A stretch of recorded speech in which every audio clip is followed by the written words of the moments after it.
So now usually we have the opportunity for a talk. There's always a few people who come late and now come in. A few people have to go home early for whatever reason. And there's also those people who just need to go to the toilet. But nevertheless, the talk for this evening, there was a question somebody wanted me to talk about. What is this thing we call the ego? Is it just a perception, or is it something which is real? So the talk today will be something about the ego. And please also know that I never research a question or the answer. Always just let that idea stay in my mind and see what comes out. And one thing which firstly comes out, the idea of what is real and what is a fabrication, just a perception. And that's quite important because we make up our reality. One part of the ego is our ability to will, to choose, to decide. Is there such a thing as free will? If you take that concept even deeper, what is this thing, will, which often is an important part of your life? And when you do meditation, sometimes you can see, just like you can see how your body feels and how the senses are, sometimes you can see this movement of the mind, this thing which we call will. But you got so used to making up what this will really is because you associate it with what comes after. You have this thing which you can identify when you're meditating as a choice, as a will comes up, a desire to do something, that will. And you really believe that that is what causes the action of body, speech or mind which comes up afterwards. We just make that connection, and it's a false assumption. Because what happens is something starts first, which you are unmindful of. That's what Professor Libet used to say was a readiness potential. You don't notice that, and that readiness potential creates this event which we call will. We notice that as will. We assume that's the first thing we see. That must be what started this course of events of body, speech and mind. And then you see the event actually happening. One of the reasons why this came to mind is a couple of people now have been sending me emails saying you should look at this latest research on willpower. One of those comments about willpower was of this research which was done at Stanford University in the United States, and they just noticed that when a prisoner goes to seek parole, from this group of magistrates or whoever they are, they noticed, they did the research, just simple statistics, that you are 60% more likely to get parole no matter what you've done if the magistrate sees that after a good lunch. And people say, no, that can't be right, but it is right. So if you want to ask your boss for a raise, just have a good lunch first. They're out of control. It's just cause and effect. That's all it is.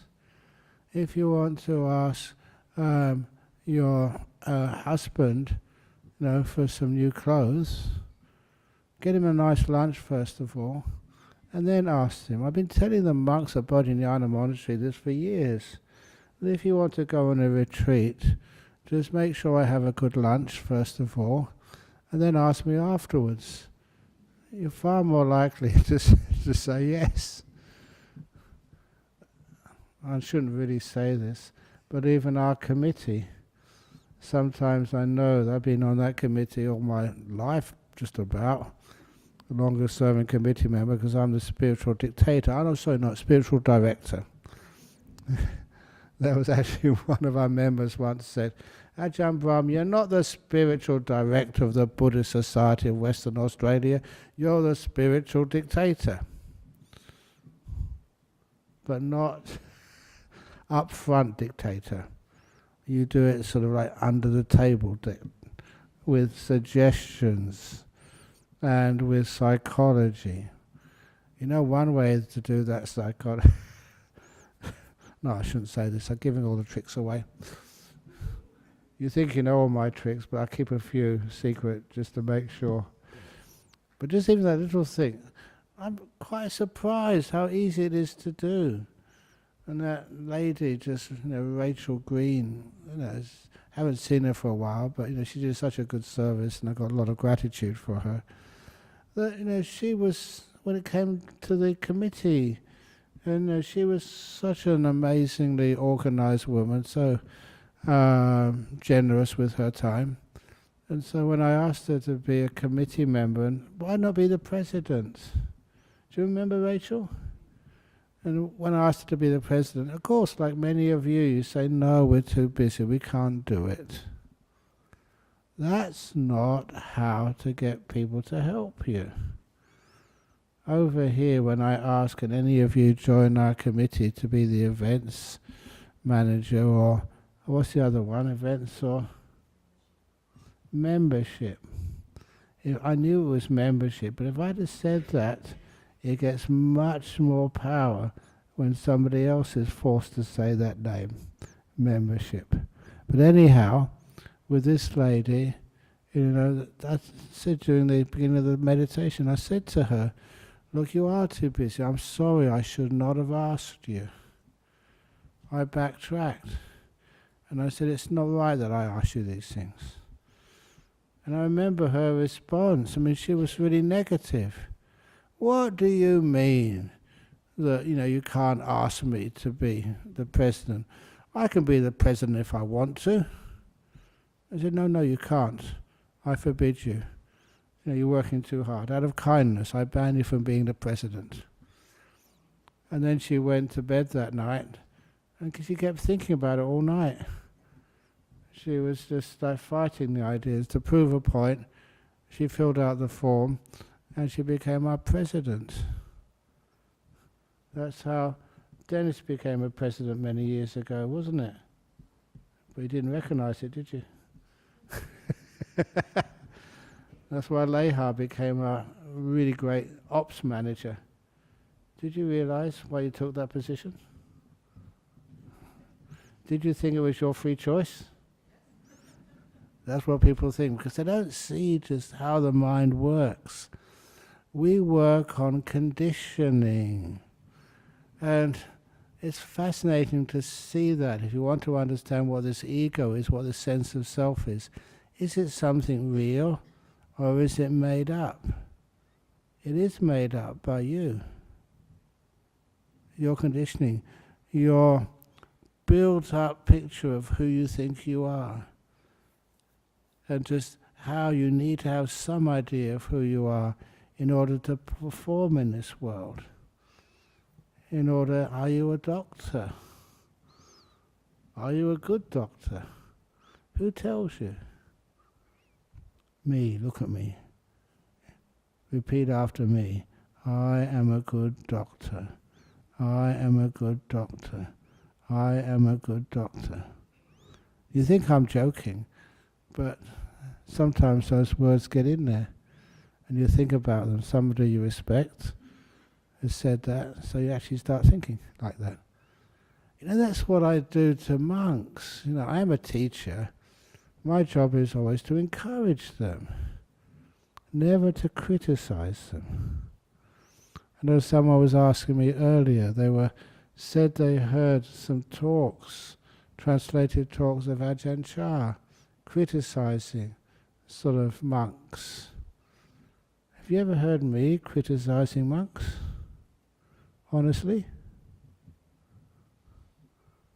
if I did, if I was criticizing monks or monks' behavior or nuns' behavior, that would actually suppress them.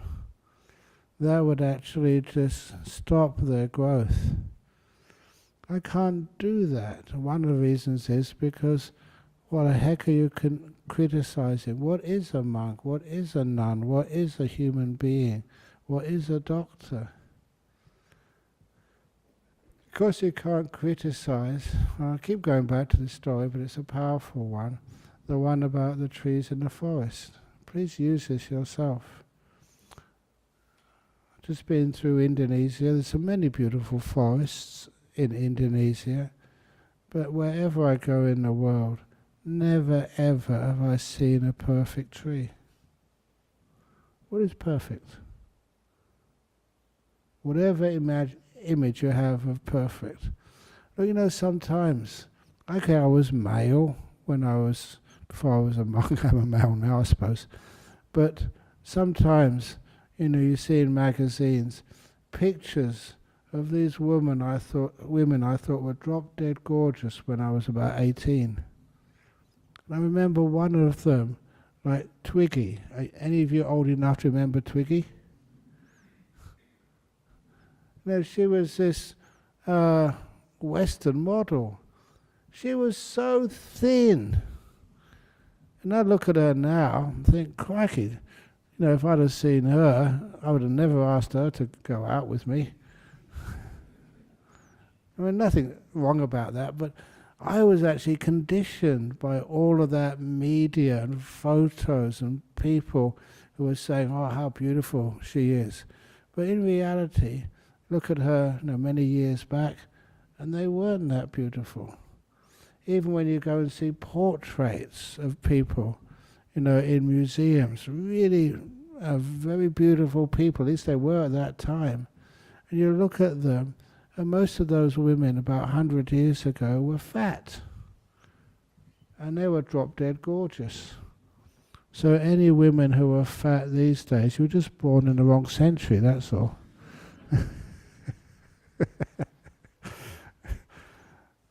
So why do we consider these things to be attractive?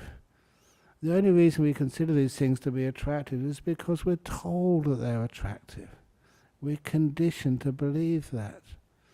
And it's amazing just how much that conditioning works on us.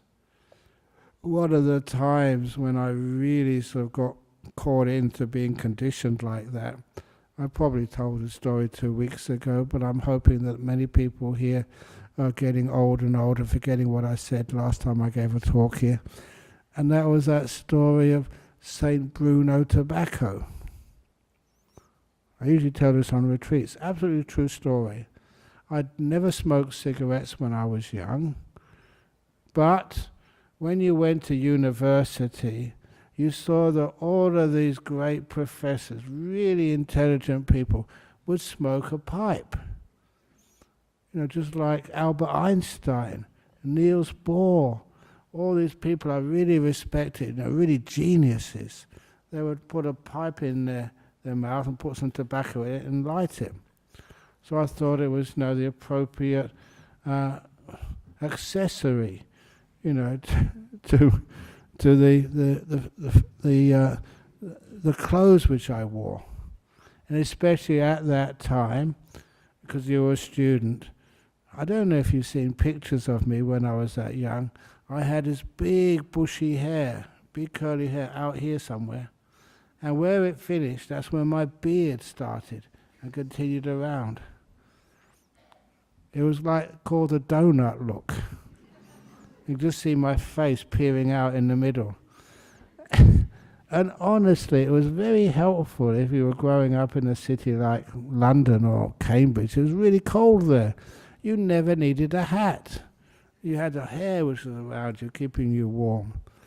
But that with a pipe, then I saw on the TV that any person who put this some Bruno tobacco in a pipe and lit it went walking down the street.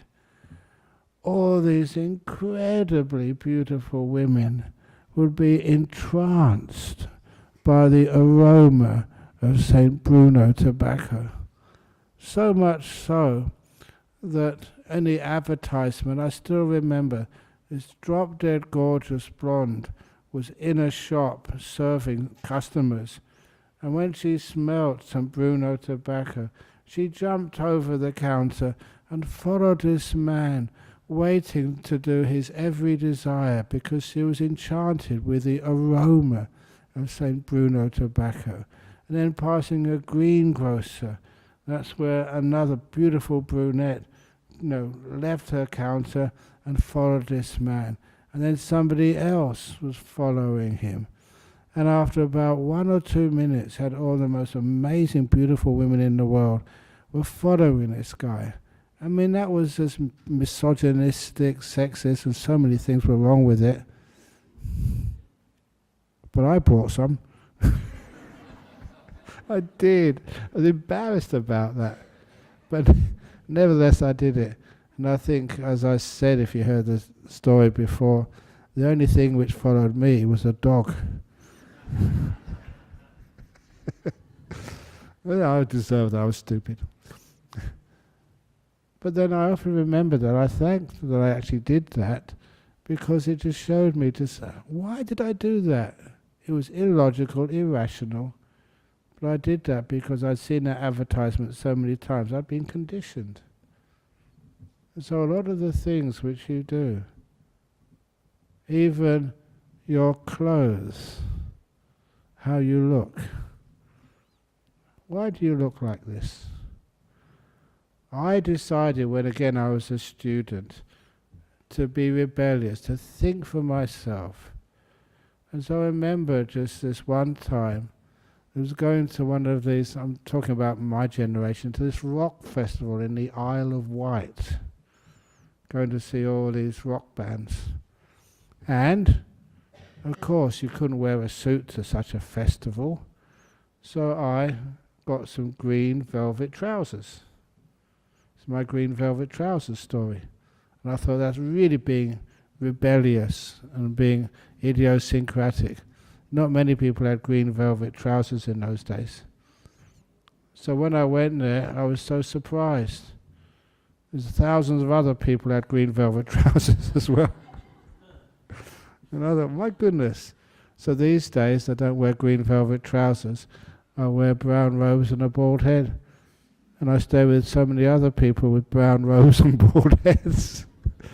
Am I being idiosyncratic, being unique? Why am I doing this? So sometimes you ask yourself why you do what you do, why you wear what you wear, why you like what you like, why you eat what you eat. Where do all those choices come from? And do you measure yourself by those? That's the worst thing. When people measure themselves by how many degrees they've got, they put them on the walls of their office. Or they have to do that, because that's what people expect. But are you an expert on these things? That's one of the reasons why I gave up academic pursuits when I was young. Because, you're a genius when you're young. It doesn't matter just how much experience you have. You usually lose the innovative tendencies. All the great discoveries, Nobel Prizes, were made by young people. When you get to when you get to our age, why can't we see new things, do different things, see deeper into what we're actually acting on? There is something with our mind. We get bound by those conditions. We get imprisoned by them. We can't think outside of them. And that's where we get this idea of an ego from. We think we're clever. We think we're smart. But are we? I have had an interesting life so far, this lifetime, because you've met many sort of prime ministers and presidents. That's being a senior Buddhist monk and going to conferences and stuff. and seeing some of the presidents which I've met, just on these big conferences overseas, some of them I say are really scary. You wouldn't like to meet them alone because they've got so much power, and you can actually feel their character. I don't think they have any restraints at all. They think they own everything. And these are just your personal, just even one of the people I met here, I've met a few of the Prime Ministers of Australia, but I remember meeting John Howard, when he was a Prime Minister, at this big function over in Sydney and Melbourne.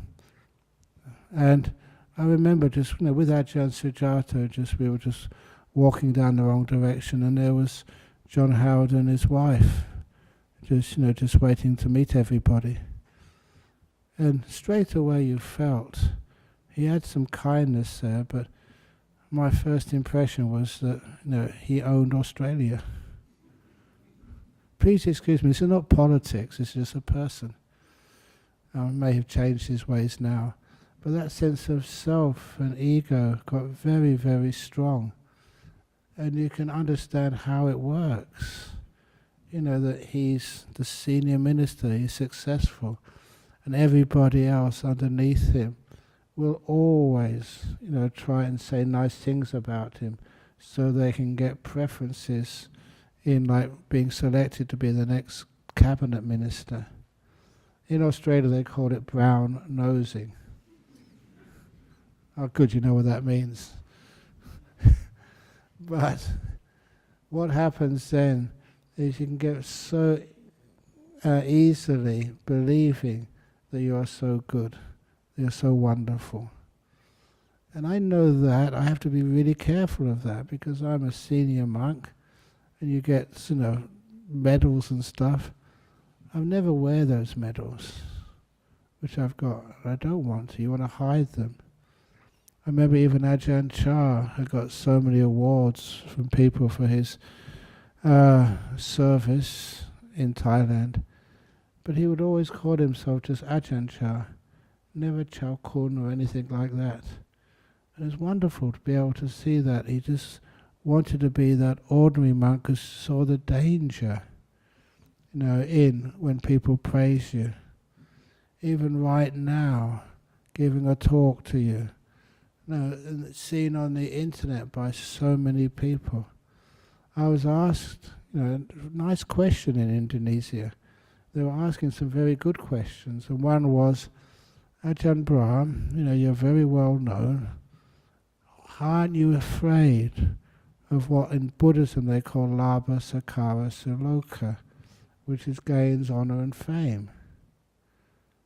And I said, yes, I remember the time once when I gave this big talk in Singapore. It was the first time when so many people came to actually hear just one monk give a talk. And no support, not chanting, just give a talk to people one evening. And I knew many of these people, it was a weekday talk, about 2,000 or 3,000 people. Imagine that you're asked to give a talk to so many people, and they probably haven't eaten their dinner that evening yet. They've taken time after a busy day to come and listen to you. They're going to probably go to bed late that night, and they're very, very busy lifestyles in Singapore. And I thought, my goodness, why so many people come to listen to me? And straight away you saw the red flags of fear come up. This is really dangerous. If I give a terrible talk, then I feel I've let down the Dhamma which I love, which has meant so much to me. I'm misrepresenting the teachings I heard from Ajahn Chah. I can't let them down. I have to try my best or do something to inspire them. But if I really inspire them, that's even more dangerous. Because then I might get too proud and arrogant and get a big ego. You know what I thought when I remember this very clearly. I was walking up the stage and looking around, seeing all these people looking at you. They're just waiting to be inspired by you, or hearing something they never heard before. And as soon as I saw that, I figured out it's not me giving the talk. My choice of words, my choice of topics, I looked at those and I knew where they came from. Most of those came from my own teachers, especially Ajahn and a few other monks and nuns who inspired me. Even what I'm saying now. Honestly, this talk is not by AjahnBrahm. Not at all. It's how I've been trained, how I've been taught to meditate, how I've been inspired even by the Buddha, by reading his talks. And they inspire you. And that means that this is not AjahnBrahm at all. And that was such a wonderful insight to have, because it could take away my ego. It's not me, it's Buddhism. I'm being true to Buddhism, true to meditation, true to my teachers. I even said that even true to my own father, who inspired me much with stories like opening the door of your heart story. All of those things which meant so much to me from others, I didn't just steal them from them. They gave me and they sort of brewed me up to be the monk I am. It's not me. And that was a wonderful lesson, because what that meant, I realized that when you are up front there teaching other people, even if it's really popular, you don't have to be afraid. It's a beautiful service you give, but you avoid the danger of pride and ego by always saying, this is not me. And always being open. This is the other thing which I love about our tradition, and for you too. Always open to ask questions, if not online, if not in front of the microphone, even like personally afterwards. And being open enough. My bedroom in Bodhinyana Monastery is the most popular or well-visited tourist attraction in that monastery. I don't know about how many of you got a bedroom which is a tourist attraction. It's in my cave. And just when I'm not in there, it's open. I don't know if any of you go there on the weekend when I'm here, but you can go up there and just open the door and have a look inside. This is my own cave. It's my bedroom. You're not hiding anything. You can look under the mattress, see what's under the mattress. And it's important to be able to do that, because the more upfront you are, the more open you have to be. You don't need to be afraid. Of course I make mistakes. And somebody, Burr was asking me just when I was coming up here today, she's looking after a retreat, run by Venerable Kai Si from Penang on the next 7 or 8 days. She can speak the local language and Penang, and also that she was saying that she's not perfect. I don't know any of you know Burr. She works her heart out, but of course she's not perfect. Neither am I. I told her the 70% rule. 70% is good enough. You don't need to have perfection. And I got that for when I was a school teacher. When I asked, what should I do when you set an exam? How hard or how easy should it be? Too hard, and people think they can't do. Maths, that was my subject. Too easy, and there's no point to it. So I remember the teacher telling me 70% is the best average score. 70%, if that's what the kids get, they will all think they can do maths. It gives them confidence, that's all they need. Of course everyone can do it. It's just that confidence. When you have that confidence, you'll be successful whatever. And the 30% where you make mistakes, that's for me, the teacher. I've found out where they're weak. And I can actually address those weaknesses in the next lessons. That's why, when anybody comes and gives a talk here, if they make a few mistakes, great, that's where they learn and they do much better afterwards. So you don't have to be afraid of performing. I was telling some, that's how I was actually taught. I was telling Ajahn Chah that. Telling some monks that because I was asking them to give a talk and they thought maybe they're too young to give a talk. But I was first asked to give a talk when I was only 4 years old as a monk. That's pretty sort of young to give a talk when you only got 4 rains retreats. But that was asked for me from Ajahn Chah, who's my teacher. He couldn't refuse. If you haven't heard that story, it's a bit sort of scary for me to tell, but this is actually what happened. This was on what they call in Thailand Magha Puja. One of the biggest days in the year, the full moon day in February.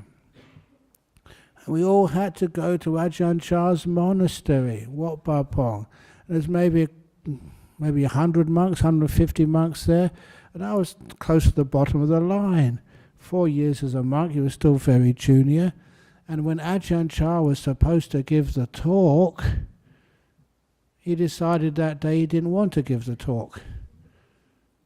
So if he decided he didn't want to give the talk, he wouldn't. And what he would do, I'd seen him do this before, he looked down the line of monks, make eye contact with you. And it was scary because if he stopped at you, you were in trouble. You had to go up and give a talk. And he came to my eyes and carried on. Whew. I don't know if I sighed a sigh of relief, but I certainly felt that way. And then Ajahn Chah's eyes came back up the line again. Stopped at me. Brahmavangso, give the talk. And that was really scary. In front of your teacher, in front of about 150 monks and a few thousand lay people. And I had to give the talk in Thai. In those days I could speak Thai and speak it quite well. These days, don't ask me to give a talk in Thai these days.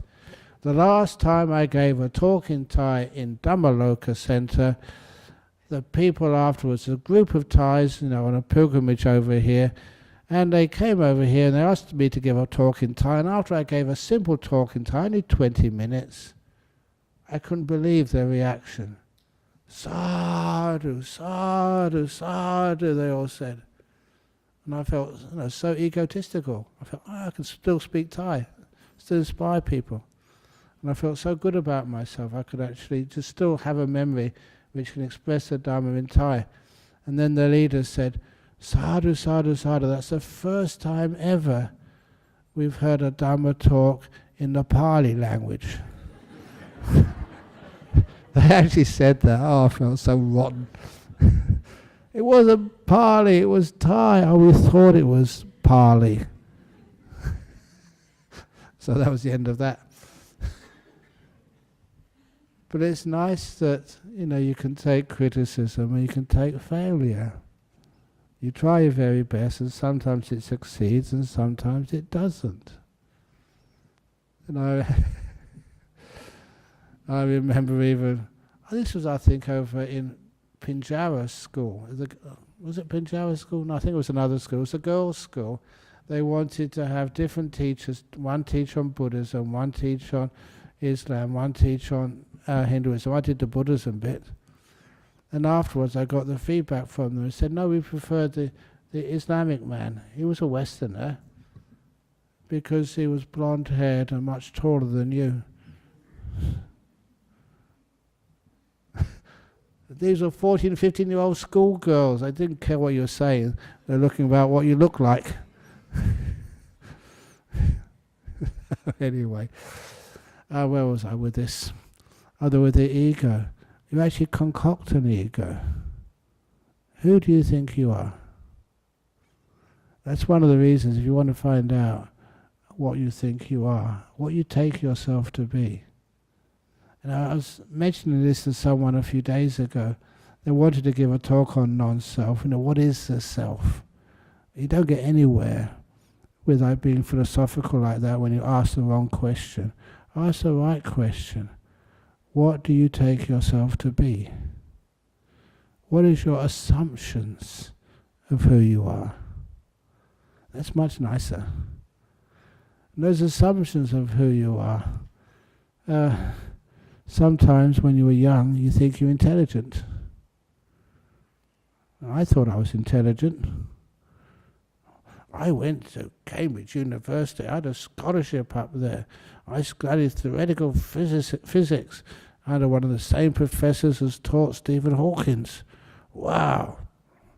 You ask me a question on theoretical physics now and I'll get it wrong for sure. That part of your life disappears.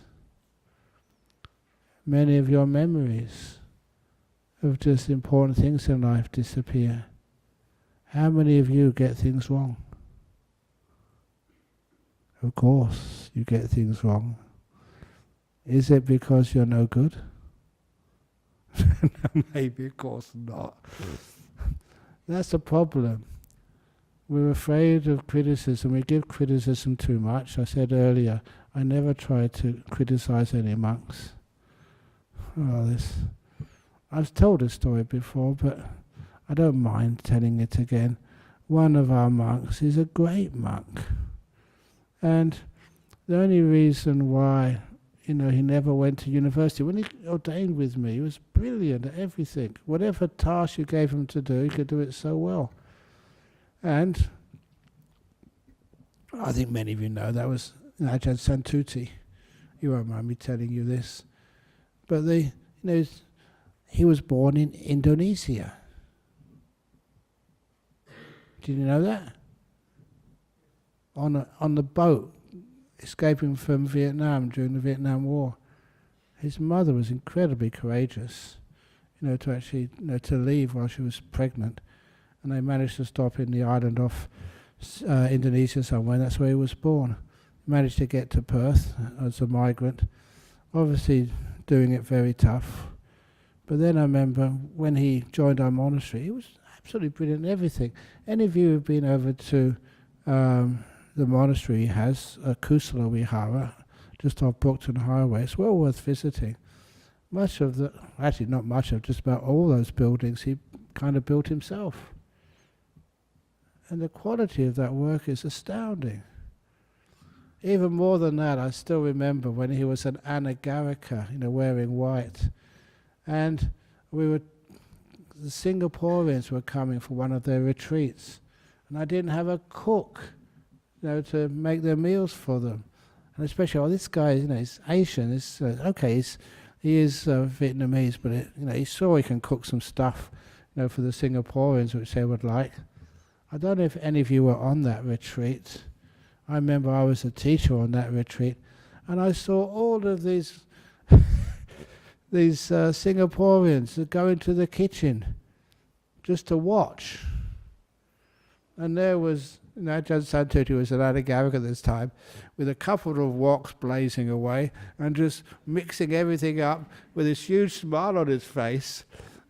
And it was incredibly delicious food. And that was him doing it.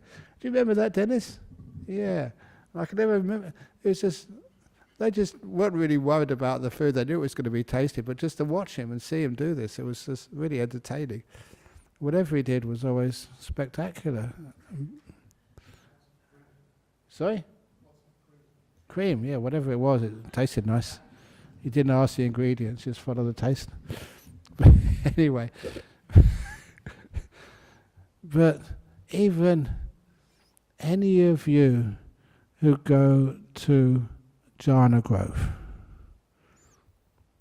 and I don't know if you remember that story, but in Jhana Grove Meditation Retreat Center, we've got our meditation hall, and they have a bamboo floor, very beautiful bamboo floor.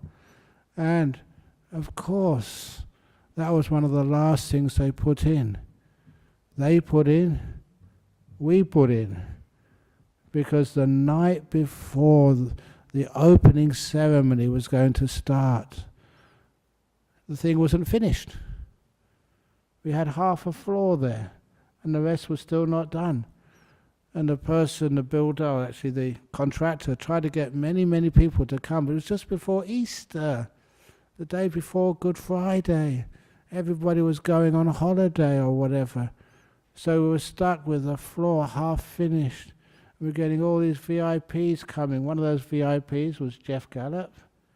He still is the patron of Jhana Grove Retreat Center. And we had no floor. So what do you do in a Buddhist society when the building is not finished? The monks. Ajahn Santuti came. He was a monk at that time. And he worked at about, was it 3 o'clock in the morning? 4 o'clock in the morning, all night, just finishing off that floor. And I say that to you because we're not just monks who teach or tell silly jokes. We actually do work as well. And it just is a quality of work. The mindfulness, the dedication was so incredible that when people go there for a retreat and you sit on that corner, from where I'm sitting, it's on the right-hand side. When you enter the door on the left-hand side, that was just built just the last night, so it would be ready in time for the opening ceremony. It was not just, and I just couldn't believe, why on earth did you never go to university, Ajahn Santuti? You know why? He told me once. It was one of his relations, senior relations, once told him he got a bad report one day from school. And he said, "You're stupid, you're a disgrace to the family, you're terrible." And he believed it. And from that day on, he stopped trying. Always remember that he made an ego for himself, but it was an ego of someone who could not do things. He was, not so good in academia. Everything else in life he could do so beautifully, which is the real Ajahn Santuti. The one he chose is more than good enough, but he could have been a professor or something if he wanted to. That's just one example of somebody I think you know very well. So we make up egos, we create them. And that's a wonderful thing to know, because it does mean that you can be anyone. I'm not just saying that for motivation. You can, whatever you want to be. That's how we encourage you as teachers, as parents. Tell your kid he's never a failure. You can always grow and do better. I remember telling that story once. I'm just telling too many stories, but here it comes. You're still mostly here, so you must be enjoying it. But I'll finish off soon. There was when I was a school teacher, again. Because like any school teacher, at the end of the year you do exams. And at the end of the year, because I was a teacher of one class, I had to give out the report cards at the end of the year. And one of the kids in my class came bottom of the class. Of course, one kid has to come bottom. That's just the way, but he believed that was a very personal slight on him. Just because if you had a class full of Einsteins, one of the Einstein family has to come bottom. So when I gave out the card to him, the report card, I just looked at his face, and his face just dropped. He was so disappointed. More than disappointed, afraid as well. Imagine coming bottom of the class. What will your mum and dad say? Now you'll be okay because your mum and dad, I tell them what to believe. But this kid, you could read his mind. He was thinking all the terrible things his parents are going to tell him tonight. All the comments he's going to get from his friends. Stupid, dummy, whatever else they say these days. But when I saw him being depressed, I thought, no, I can't allow one of my students to be depressed and be suffering for no real good reason. So I went up to him. They knew I was a Buddhist. I taught them meditation. That was in 1974, I think. 650 kids in the morning, sitting really still, meditating. That was a really fun thing to do. But anyway, they knew I was a Buddhist. So I said, I'm now going to teach you about the Bodhisattva. Bodhisattva is part of Buddhism, usually Mahayana Buddhism, but don't worry about that. They say a Bodhisattva is a person who sacrifices their own happiness and well-being for the sake of the happiness of their friends and colleagues. I said, that's you, I said to this boy. You deliberately failed the exams and took the lowest position so that all your friends in this class will not have to face what you're going to get from your parents tonight. You're a hero. I remember this kid, because you're a teacher, you're standing up, and they're at their desk looking at you. He wasn't looking at me with anger, he was almost surprised. You know, what a crazy teacher I've got. No wonder I come bottom.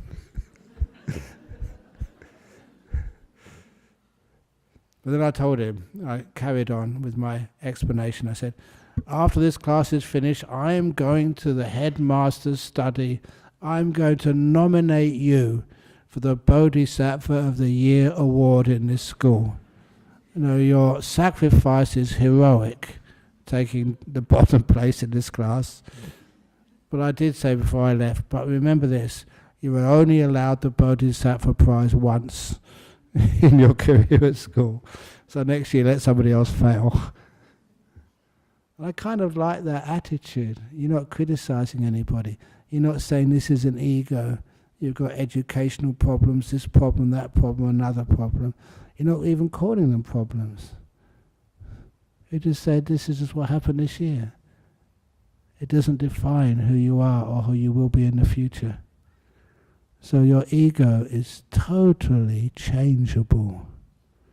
You can be a fool, you can be a genius. Which would you rather be? A winner or a loser? I put my hand up a long time ago to be a loser. Losing is much more fun. It is. When you lose things, you're free of them. When you're a winner, you have to go and compete next week and do the same again, or even do better. The same with, I shouldn't say this, but I keep on saying it, same when you do exams. You have to keep on doing exams until you eventually fail. I should have learned that years ago. So fail early, then you can have a nice easy life. Keep on passing, you've got to go to another university, do another interview, do another exam, do another test. And it goes on and on and on. How many degrees can you get? Heaps of them. It doesn't finish. So, be a loser.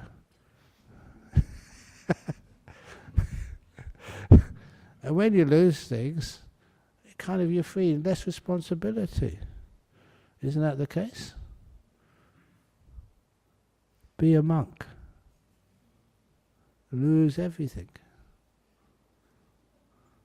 Is that a good lifestyle?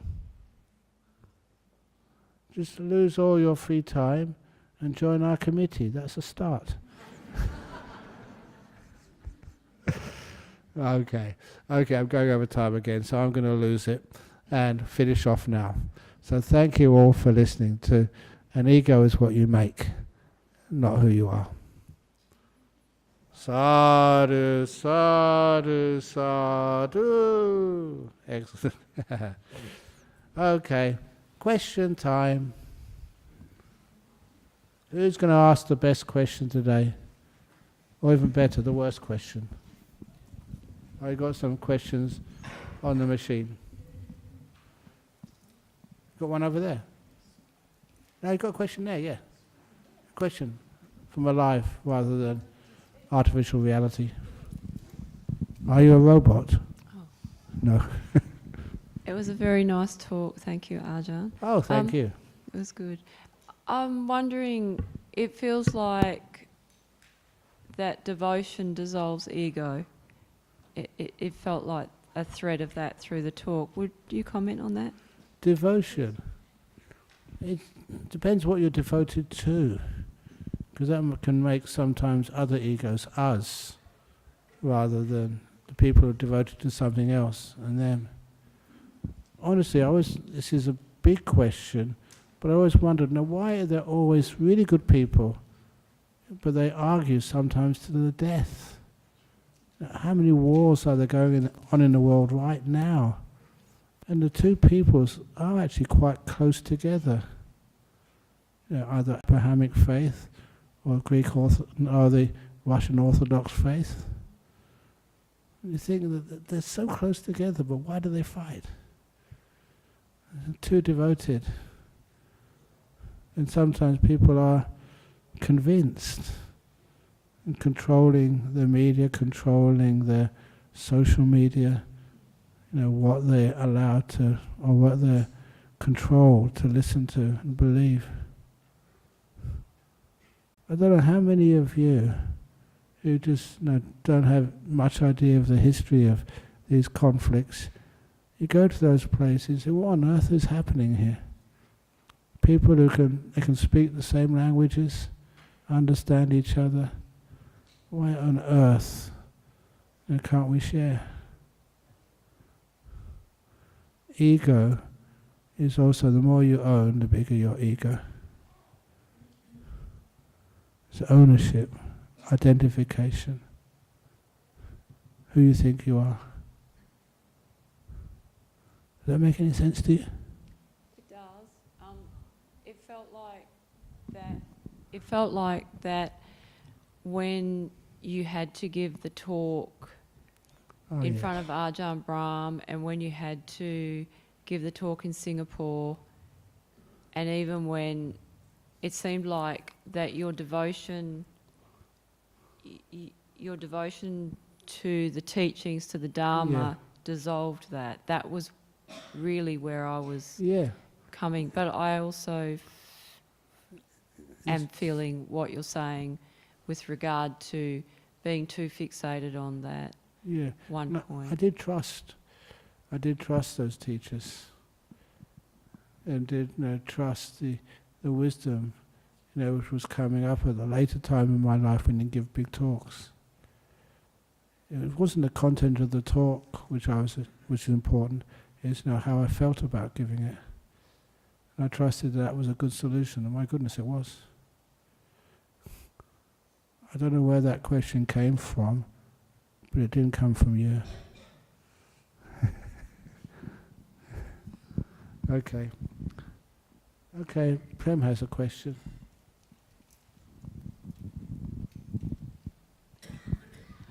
Ajahn, another word for ego is sense of self, is that right? Close. Some people take it onto their own hands to show a sense of self. Otherwise, they believe they are a failure in the community, in the education system or the working life. So unknowingly, they collect this sense of self or ego without realizing that they are running into danger. Is that? Yeah. Do you agree? The idea of a sense of self is dangerous. It's nice to be able to have an idea that a sense of self is not permanent. It can be changed.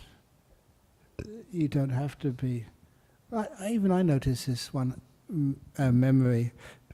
Just first time I went to visit my mother in UK.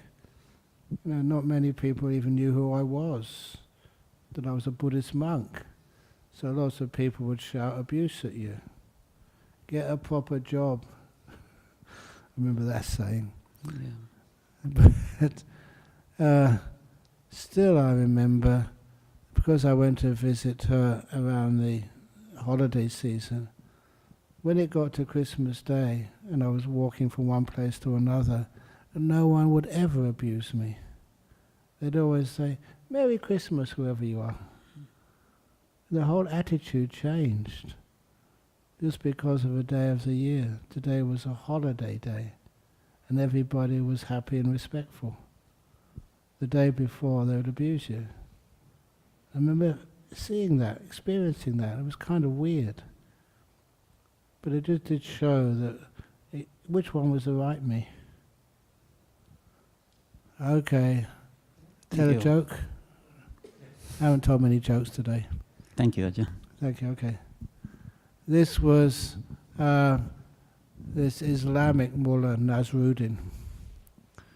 And after a retreat, he took his students to a fun fair for a bit of a reward. And so one of the games in this fun fair was like archery. And you had 3 arrows for about, I don't know, $10 or whatever. And if you hit the target, you can get your own teddy bear or something.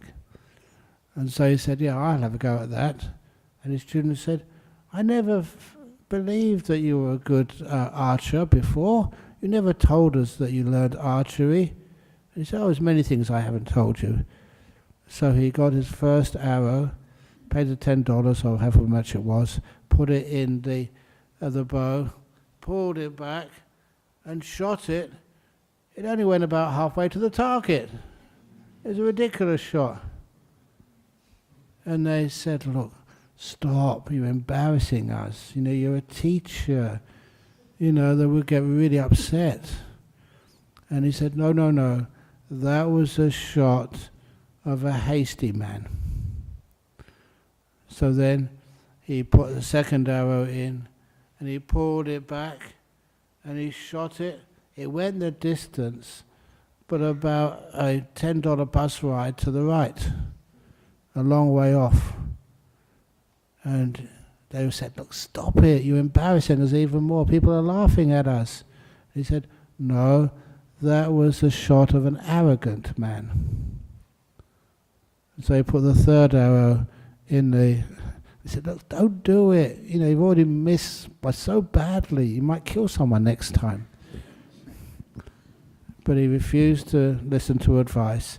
And he put the third arrow in the bow and shot it. And of course, what happened to it? Right bullseye. Perfect shot. And the students couldn't believe it. And they had to ask him while he was collecting his teddy bear, who shot that? He said, oh, that was me.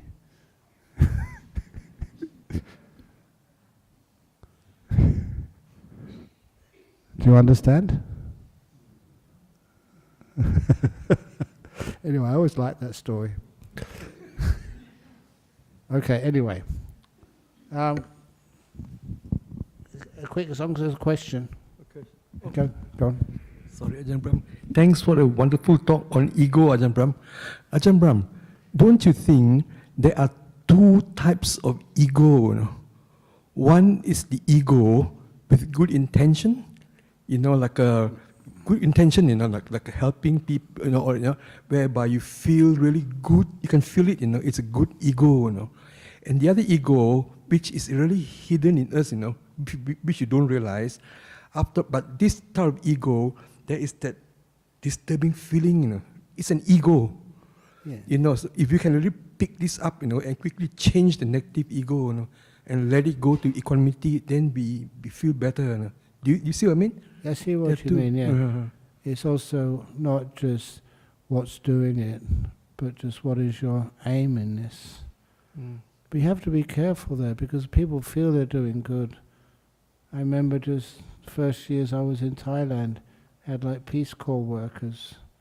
So they thought they were helping out Thailand. But the Thai villagers, obviously, I knew them so well, they said we're just tolerating them. They're just looking after them, they're just a bit of a nuisance. Because they never realized what they were actually doing. And they didn't have a cultural sensitivity to the people in the northeast of Thailand. So are you doing good? Good for whom? I get your point there. Yeah. Thanks, AjahnBrahm. Yeah. Thank you. Okay. Oh, this is interesting. A question from Bolivia. Someone is listening from Bolivia this evening. Could I do this one first, because I just saw it first? The Buddha taught to see not self when we are in suffering or in happiness. How can we be free from non-self? How non-self can cause happiness? It's to be free from the sense of a self. It's just the truth of the matter. Just who is this? Who is not just doing things, but experiencing things. Even just experiencing things, we actually filter what we want to experience. And we experience it in a way in which we've been taught to experience it. It's not like a real, fair, free experience of the world. And of course, I already mentioned there's many things in life you don't see. We're in denial to whatever just upsets us, or we feel negativity towards what we like to see. We usually embellish that. And how can non-self cause happiness? Non-self gives you the freedom. You don't have to see things in this way or that way, be identified with one way of looking at things. Even like in medicine, I love just how the mind and medicine interact. In many parts of medicine, you're a couple of senior doctors in front of me, and you know so much about medicine. Is that fair?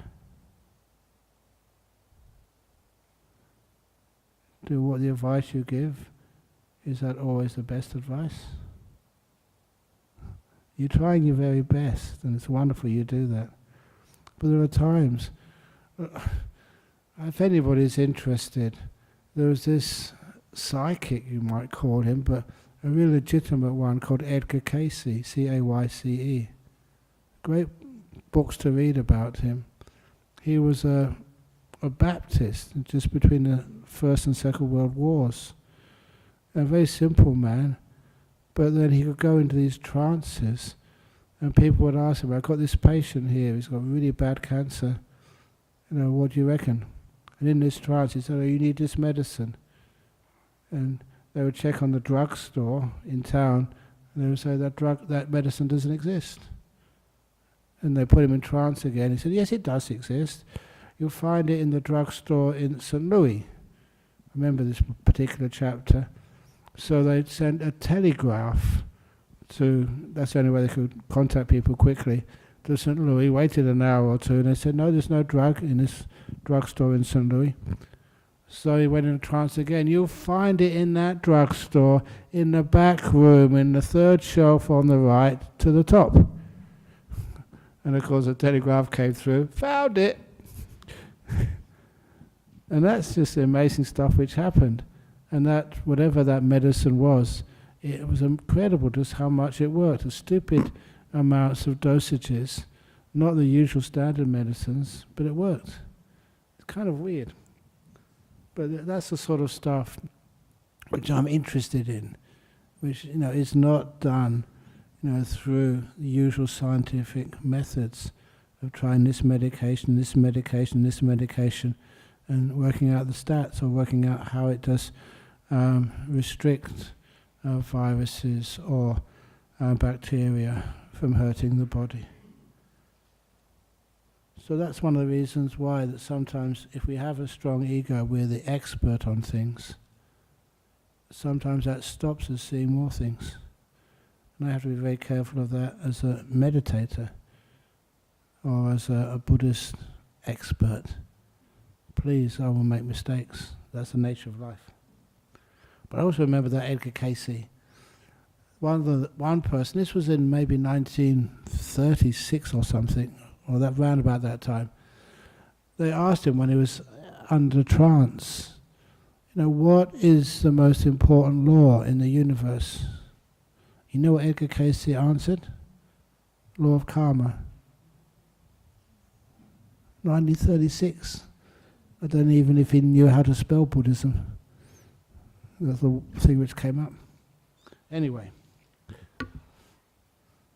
So actually when you're free from being bound to particular points of view and egos, you have much more happiness in life.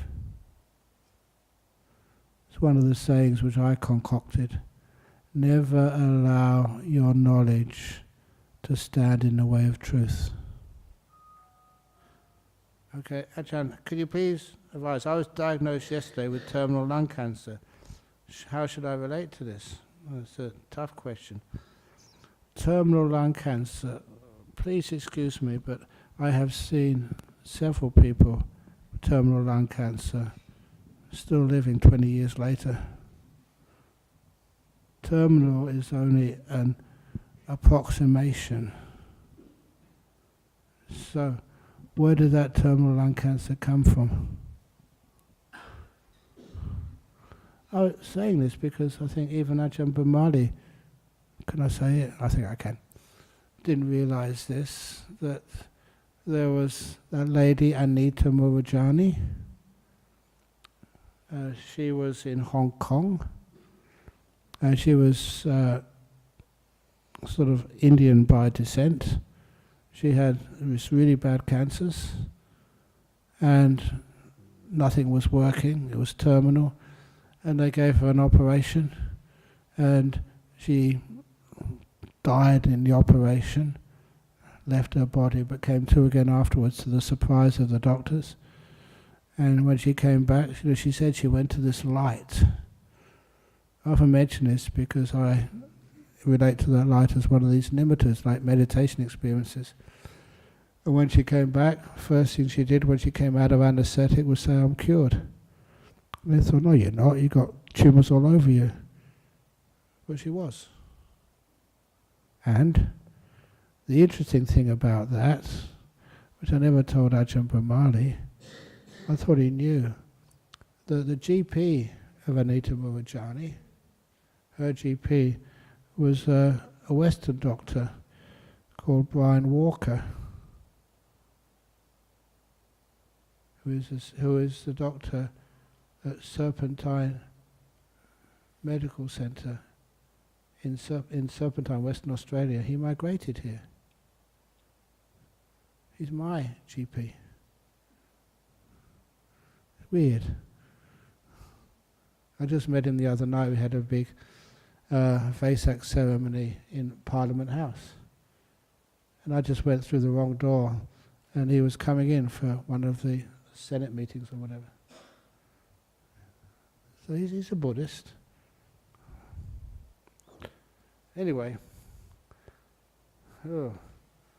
So how should you deal with that? Just get a nice diagnosis, but never give up. Treat it with kindness, like the anger-eating monster simile. Give it kindness rather than fear. Oh my goodness. Question from Germany. Could you please explain the meaning of meditation and how it works in simple words? What is it? Thank you kindly. Okay, I've only got a couple of minutes. I'm already over time. Meditation is letting go. Letting go of trying to improve things, letting go trying to get rid of things, letting things be. If you do it properly, you can feel everything gets very, very peaceful. That's about as much as I can do for now. Oh, a question from Medan in Indonesia. I never went to Medan, but I saw a lot of the students from Medan. Can chanting create miracles such as healing from illness and bring good luck? Okay, quick answer, no. It's not the chanting which heal people, it's what's behind the chanting. No, who's giving it and the amount of power they put into it. The chanting itself, no.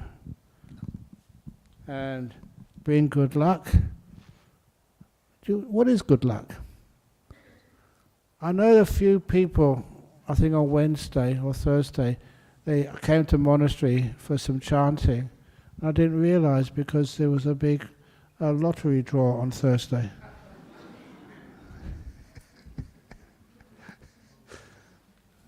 Did anyone win? Of course not, my chanting's hopeless. I don't know. Yeah, okay. Anyway, if a lot of people say, give us some chanting, we'll give you 10%.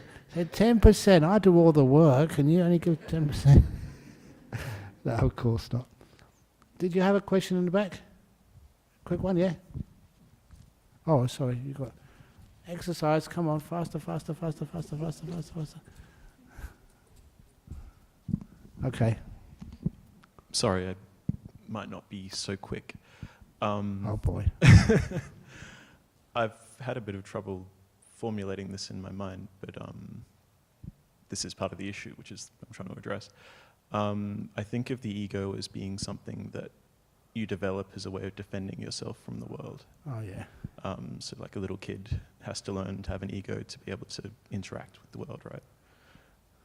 You are very clearly an intelligent, wise man in spite of your protestations. And that's not a matter of how you think of yourself, that's sort of an expression of something within you, I think.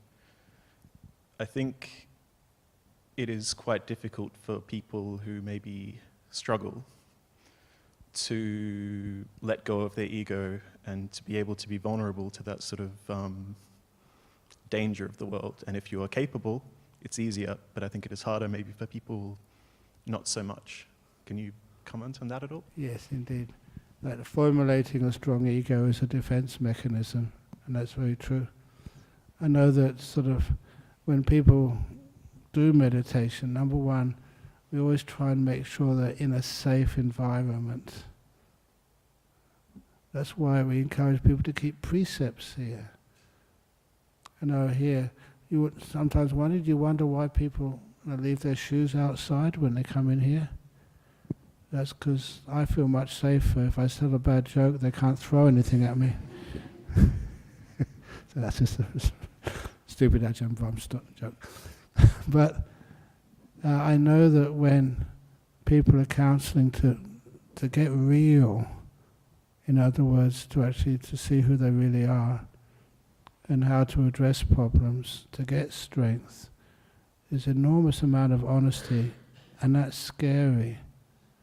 Even like the truth of, just who did what to whom. It's sometimes easy to say that people who've been abused, or the people who are the abusers, should fess up, say what they've done. But this is very scary stuff. And when it becomes that scary, it takes that. One of the best examples was from history. Truth and Reconciliation Commission, by Desmond Tutu. And that's where anybody, and Mandela, anybody who did some terrible, terrible abusive crimes, in the years in South Africa of apartheid, if they told the truth, they would be forgiven. And that was an absolutely brilliant idea. So that when we have no fear of the judicial penalties, you will still have consequences and the memories of what you did and opening up in front of others. But some amazing things happen. You don't need to feel vulnerable anymore. And that story which I've told here many times, the real story, a white South African police officer was describing how he'd tortured and killed a black African, ANC activist, in front of the man's wife.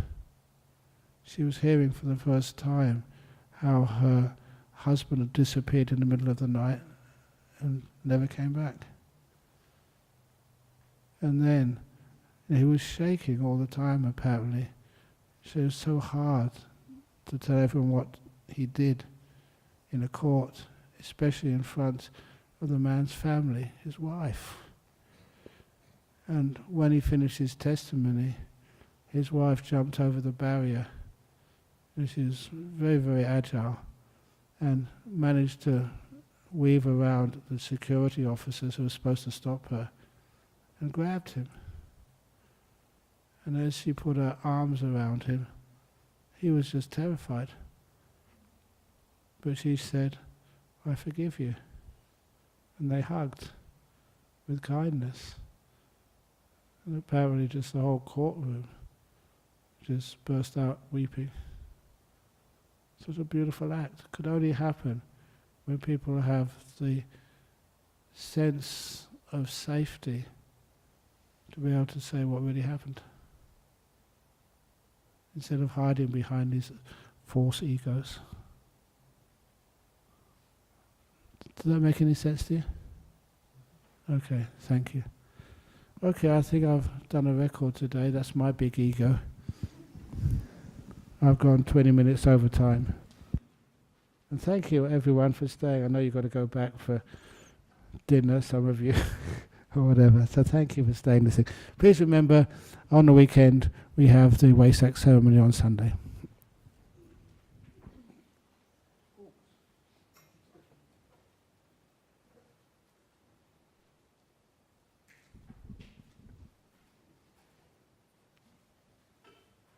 Arahato Samma Sambuddho Bhagava Buddhang Bhagavantang Abhivademi Suakato Bhagavata Dhammo Dhammang Namasami Supatipano Bhagavato Sawaka Sangho Sanghang Namami.